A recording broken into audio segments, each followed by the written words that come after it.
Hey all, welcome back. In this video we're going to do some unboxing. We're going to unbox two gauges, water temp and boost gauge. The water temp gauge I've cheekily unboxed already. I kind of did it before. I thought, hang on, it'd be a really good idea to actually do a video on these. So I've got the temperature probe already in Project Nasty, which is sitting out right next to me here. It's already in there, plumbed into the coolant line. But we'll pull the gauge out and have a look at everything else that comes with it, and give it a little bit of a rundown. This is going to be very interesting for me because I've never done unboxing. I've never unboxed anything with one hand, because the other hand is going to have to hold the camera while I do one-handed openings and Stanley knives, and well, not Stanley knives, but razor blades and things. So this will be interesting. Hang with me, we'll get to it, and hopefully we'll get there. I've got a box of, I've got two gauges, like I said, I've got two gauges and a box full of intercooler piping. So we'll see how that goes. Bear with me, we'll see, we'll try and get it done. Right, so first up, we'll just grab here. What have we got? This is the water temp gauge. So this is the one that I've already grabbed the doodad out of. I'm not even sure how we do this. Give me 1 second. I'm going to try and figure out how this camera thing works. I don't know. Alright, I'll flip the camera to me. Hopefully that might work better. Let's see. Hi, look, I've got two hands now.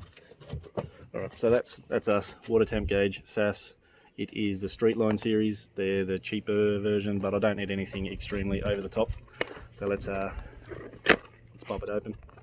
Like I said, the water temp is the one that I've already opened. So we'll pop him out here. That's him. Hopefully you see that a little better now than what we did before. Opening. I've got to remember that I've got to do it up here so you guys can see. So a little baggie of goodies. I'll sit right there for the moment. And then our gauge itself, which is in here nice and tight. So that's it. Nice compact little unit, nice easy plug, and then your bracket sort of mounts on the back there. Goes from 40 degrees to 120 degrees Celsius. I don't believe I should be getting any hotter than that. I hope not anyway. Opening the little bag now. So you got your plug for the back of it, with not a great deal of wiring.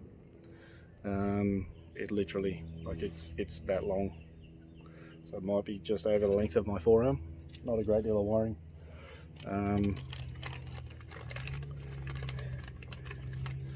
We have our bracket, our all-important bracket, and just a bunch of little fixings and things like that, so that we can mount it up. And then the most important is probably going to be our destructions, right? Because we're going to have two wires that comes from the temperature probe. One thing I didn't have in here is a temperature probe that goes into the specialized SAAS adapter that goes into your radiator hose. I imagine you all know what they look like now anyway, just like a little billet piece of aluminium you cut into your radiator hose, clamp it up, and then put your little screw knob in. Looks kind of like that. Put that in, so you got two wires that come out of that. And your sender input is your green, your output from the actual sender itself is white. That's got all the details there. So it's nice and easy for wiring up and all that sort of gear. As far as mounting, it's not rocket science. Actually, it's got a little depiction of the adapter as well. Little diagram is what I was trying to say. Diagram of the adapter. So it's pretty all-inclusive of everything you need, apart from you need to buy the little that adapter separately. So I bought that separately. That's now in the car already. We'll go and have a look at that in a little bit. So I'll grab the other one, and that one is our boost gauge. I haven't opened this at all yet. It was when I opened the water temp that I thought, it'd be a really good idea doing a video of this. So I'll open up the boosty boy. And so again, same sort of packaging. It's nothing over the top. Again, we've got our little box of gear, right? And it's got all our diagrams and things like that. a box of gear, our boost reference hose, and then our gauge. So again, I'll put that out of there. It's actually fits in there quite tight, and it's packaged in well. So when the gauge is sat in there, it doesn't rattle around inside the box. Considering there's a lot of negative like airspace in there, I guess. So that's it. It's got the little clicky boy on there. I imagine that is for your lighting. It's I think it comes with like 7 different colours or something like that, which is pretty cool. If you like that kind of thing, if you have a whole bunch of them, for me personally, because I'm just annoying, I think I'd probably have them all different colours just to really annoy people, because it doesn't matter to me. But so same again, you've got that got your typical bracket to mount the gauge. You've got again about the same length of wiring. This one only plugs into, where's that camera at? This one's only got like a little 2-prong jobby, where the water gauge has 4.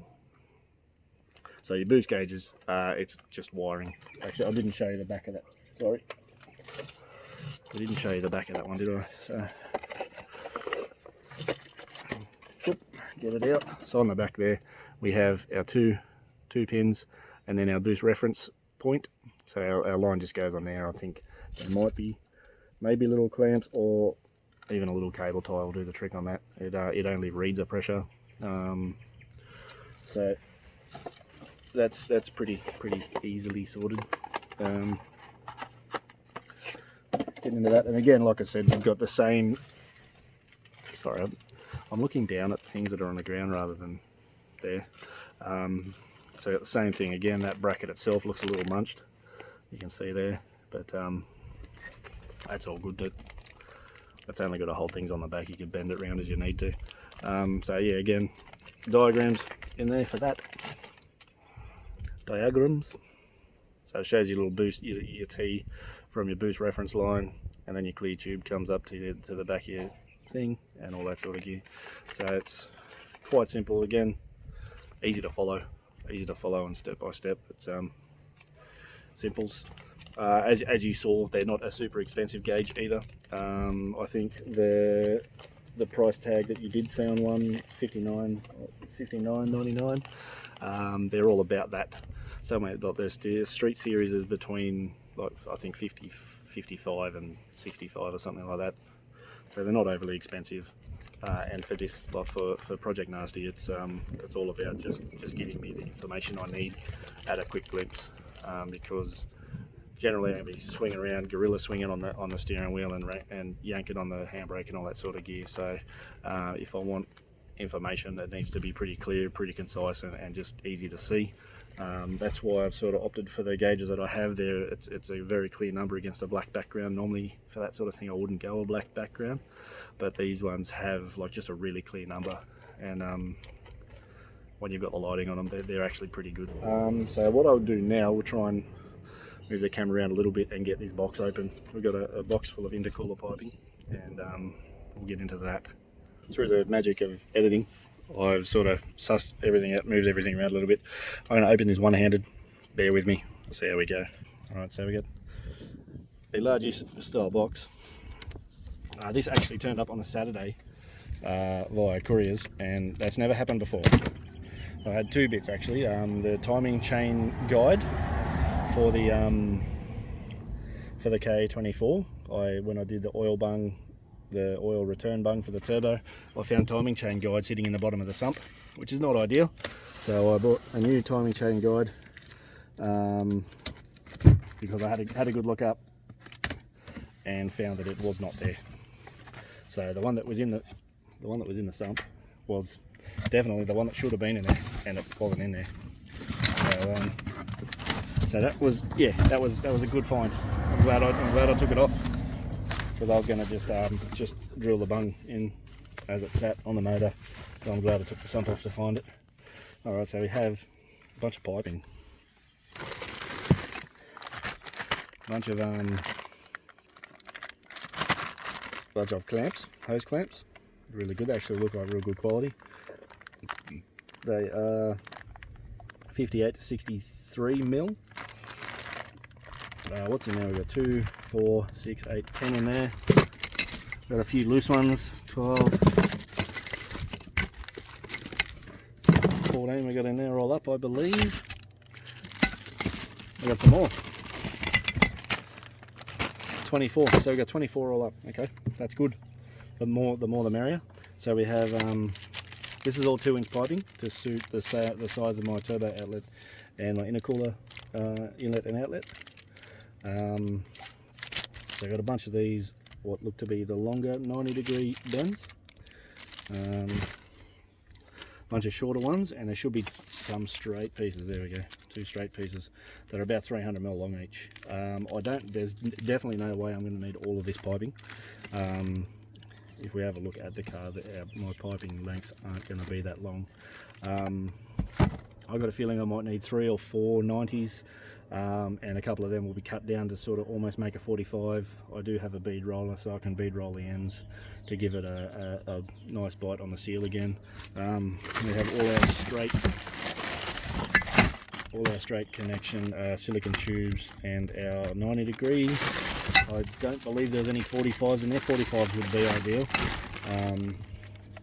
but for the most part, I'm pretty sure, yeah, I think we've got 4 90s, 4 90-degree silicons, and the rest, I can't remember exactly how many, 2, 4, 6, 8, 10, so 10 of the straights, and we have 2, let's sort this out. So we've got two straight pieces, 2, 4, so we've got 4 of the short 90s, and 6 of the long 90-degree bends. So that's pretty much all the piping we've got. Again, I'm not going to need it all. I've got a feeling coming straight out of the intercoolers, these 2 short 90s will be fine. Coming up off of them, I think I might need a straight and then a short 90 again for the turbo. Well, from the turbo to the intercooler, then from the intercooler up to the intake, I believe I'll only need like one of the short 90s and maybe a long 90 that's sort of cut short with maybe another piece of the straight. So there's plenty of piping there. I'll try and get a video together as I do the piping. It'll be like a time-lapse jobby, because it's going to take a little bit of working out, but yeah, it's nothing too drastic. There was something I wanted to show you guys earlier. That's right, the little knobbly bit. I wanted to show you the water temperature sensor that's actually in the car. So we'll get in there, we'll have a look at that. And that'll also show the adapter. So if we come down here, you can see that's my intake. We got a silicone hose on that already, which is a 45 3-inch to 2-inch. Hole down there that goes through to the intercooler. But as you can see down, focus, there we go. As you can see down there, we've got that adapter in, here, and then the our water temperature sensor there. So the two wires will end up going back that way. Follow the chassis along, follow all these cables. There we go. These cables here that I'm going to tie up and get out of the way of wheel motion, and take it back through into the cab and wire it all up that way. So that's the go with that. The boost gauge will obviously come off just under here where I've got my hand right now. Let's see if we can see it. That's it there. Focus up, there we go. So that little doodle there is what we take our boost reference point from, and that'll go into to feed our wastegate, our external wastegate there. That just screams straight down. That'll give us our reference boost to open our wastegate and do all the boosty things. That'll control our boost.